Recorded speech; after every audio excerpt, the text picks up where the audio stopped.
خواتي خواتاتي صباح الخير عليكم، اهلا وسهلا بكم يا جماعه الخير. زلف الله والسلام عليكم، صحه رمضانكم، رمضان كريم، ان شاء الله يخرج علينا بالخير، ان شاء الله تصوموا في الهنا.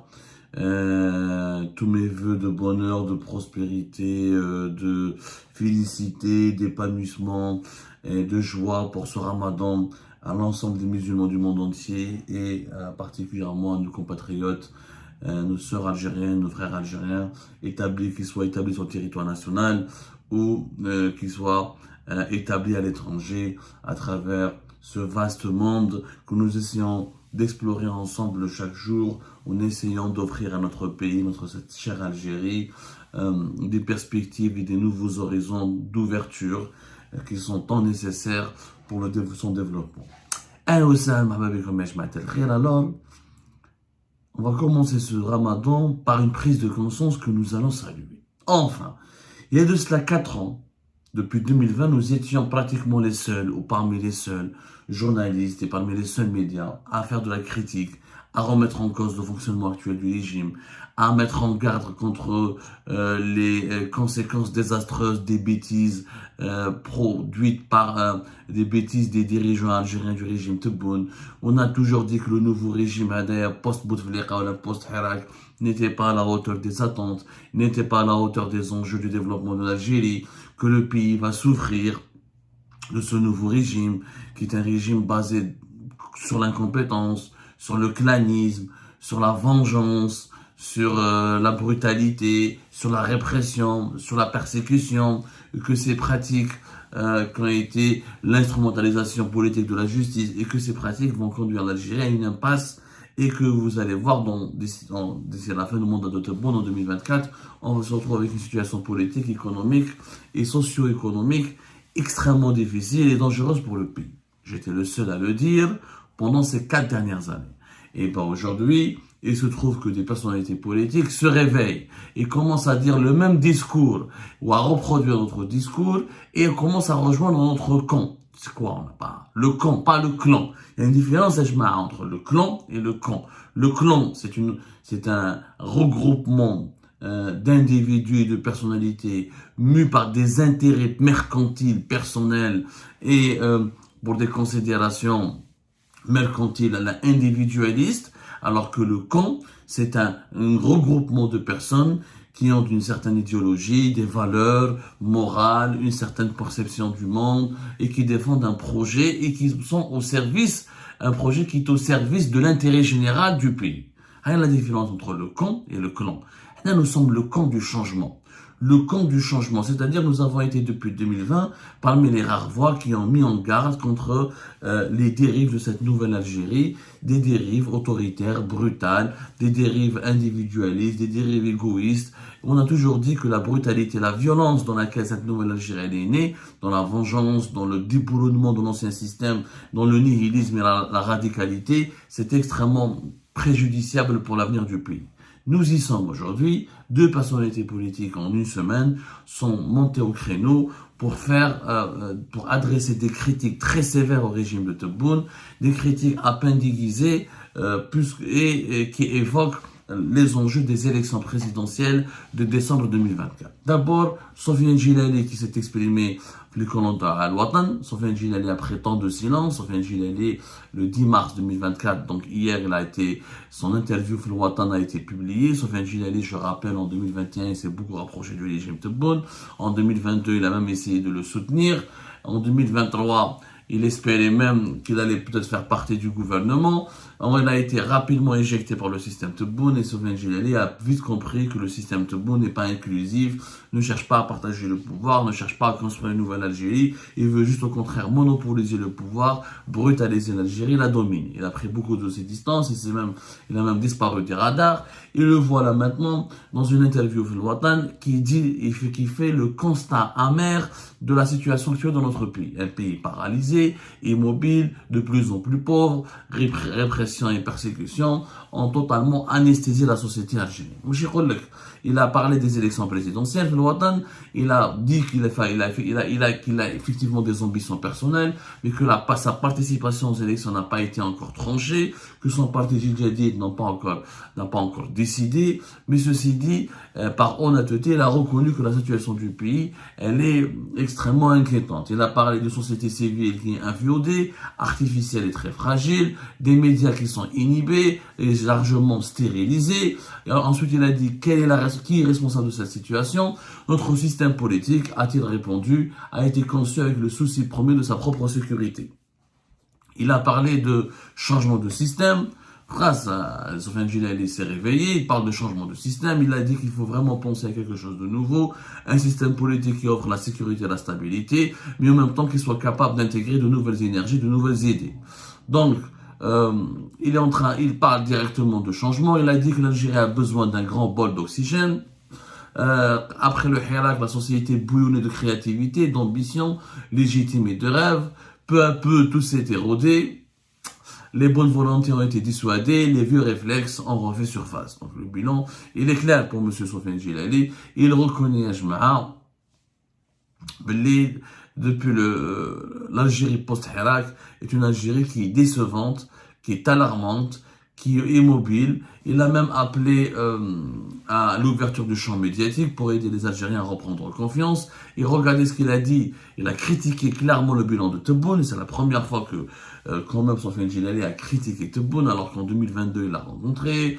Il a essayé même d'être l'un de ses partisans. Il a appuyé à maintes reprises sa politique. Sofiane Djilali en 2021 avait même défrayé la chronique parce qu'il avait démenti l'existence. En 2020 plutôt, il avait démenti l'existence de détenus politiques. Il s'est rapproché. C'était plus le Sofiane Djilali virulent à l'époque de Bouteflika, etc. En mai 2022, il a rencontré donc il a rencontré Abdelmajid Tebboune. Il l'avait déjà rencontré, je crois, en 2021. Il l'a rencontré au moins à 2 reprises. Si je ne me trompe pas, il l'a rencontré au moins en 2021. Voilà. Je pense il l'a rencontré au moins, voilà, en 2022. Et si je ne me trompe pas, il l'a rencontré en 2021. Mais bon, passons, peu importe ce détail. En tout cas, Sofiane Djilali a changé de discours et il s'est réveillé. Il a rejoint donc ses voix politiques كيما لويزا حنون كيما عبد الرزاق مقري qui commence à critiquer le système Tebboune, il commence à lui faire de la pression pour que le système change. Regardez ce qu'il a dit. Je m'attendais durant ce mandat, dans le mandat d'Abdelmajid Tebboune, à ce qu'un vrai débat soit ouvert, avec toutes celles et tous ceux qui avaient quelque chose à dire. Je l'ai réclamé à plusieurs reprises. En vain, nous avons encore quelques mois avant la liste des candidats aux élections présidentielles 2024 ne soit arrêtée. Une véritable ouverture du champ médiatique peut aider les Algériens à reprendre confiance. Donc, il est déçu, M. Sofiane Djilali. Il est déçu. Dans le même entretien, il parle ensuite de la situation politique, de la situation économique du pays. Il estime que c'est pas normal ce que l'Algérie est en train de vivre, que l'Algérie devrait avoir une croissance économique de plus de 6 ou 8%. L'Algérie doit viser 8 ou voire 10% de croissance. Il a parlé de la situation des blocages préjudiciables, des entreprises qui souffrent de la corruption.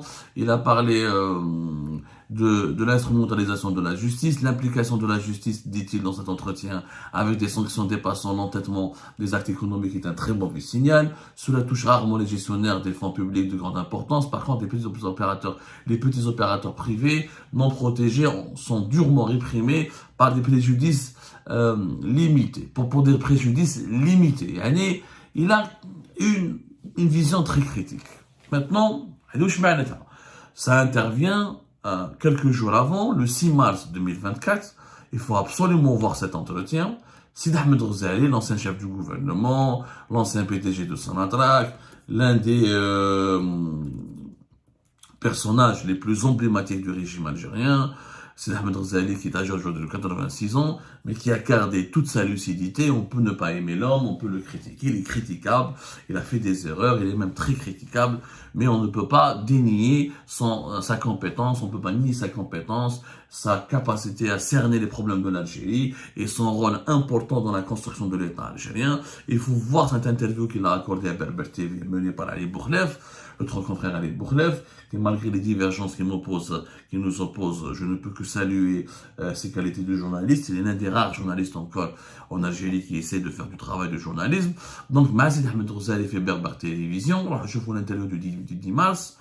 Donc, Monsieur Sidi Ahmed Ghazali a parlé de son parcours quand il était ministre des Affaires étrangères entre 89 et 91, quand il était ministre des Finances entre 88 et 89, quand il était ministre de l'Hydraulique entre 79 et 81, quand il était ministre de l'Énergie de 77 à 97, quand il était surtout PDG de Sonatrach de 66 à 77.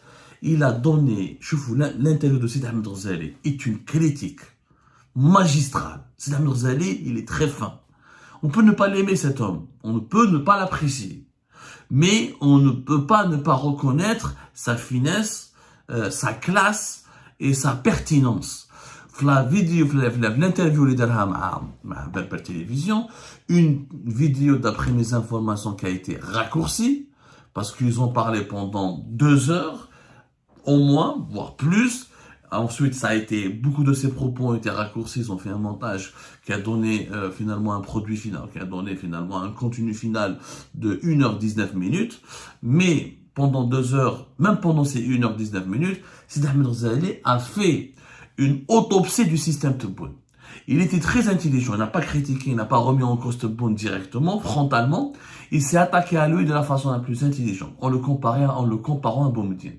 Parce que Abdelmajid Tebboune se prend pour un deuxième Boumediene, il développe la même vision politique, le souverainisme, le nationalisme, le prestige sur la scène internationale, la sévérité, la force de défendre des principes de l'Algérie à l'étranger, l'attachement au développement social, l'attachement au principe de la révolution de novembre.